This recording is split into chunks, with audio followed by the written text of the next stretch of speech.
ಗಣೇಶನು ಶಿವ ಮತ್ತು ಪಾರ್ವತಿಯ ಮಗ. ಪಾರ್ವತಿ ದೇವಿಯವರು ಪಾರ್ದಿಂದ ಬೇಸನ್ ಅಥವಾ ಮಣ್ಣು ತಮ್ಮ ಶಕ್ತಿಯಿಂದ ಒಂದು ಬಾಲಕನನ್ನು ನಿರ್ಮಿಸಿದರು. ಆ ಬಾಲಕನಿಗೆ ಮನೆ ಕಾಯಲು ಹೇಳಿದರು ಮತ್ತು ಯಾರನ್ನೂ ಒಳಗೆ ಬಿಡಬೇಡ ಎಂದು ಸೂಚಿಸಿದರು. ಶಿವನು ಆ ಮನೆಗೆ ಬಂದಾಗ ಆ ಬಾಲಕನು ಒಳಗೆ ಬಿಡದೆ ತಡೆಯಲು ಪ್ರಯತ್ನಿಸಿದ.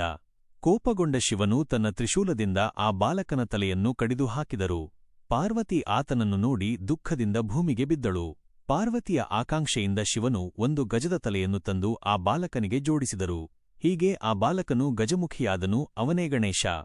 ಗಣೇಶನು ವಿಘ್ನವಿನಾಶಕ, ವಿದ್ಯೆಯ ದೈವ, ಪ್ರಥಮ ಪೂಜೆಯ ದೇವರು. ಯಾವುದೇ ಶುಭ ಕಾರ್ಯದ ಮೊದಲಿಗೆ ಗಣಪತಿ ಪೂಜೆ ಮಾಡುವ ಪರಂಪರೆಯಿದೆ. ಗಣಪತಿಯ ಬಲಗಜಮುಖ ಮತ್ತು ದೊಡ್ಡ ಹೊಟ್ಟೆ ಜ್ಞಾನ ಮತ್ತು ಸಮೃದ್ಧಿಯ ಸಂಕೇತ.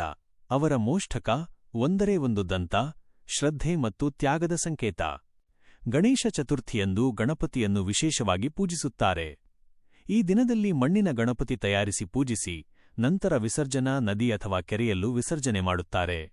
ಗಣೇಶನ ಮತ್ತೊಂದು ಪ್ರಸಿದ್ಧ ಕಥೆ ಎಂದರೆ ವ್ಯಾಸಮುನಿಗೆ ಮಹಾಭಾರತ ಬರೆಯಲು ಸಹಾಯ ಮಾಡಿದ್ದು.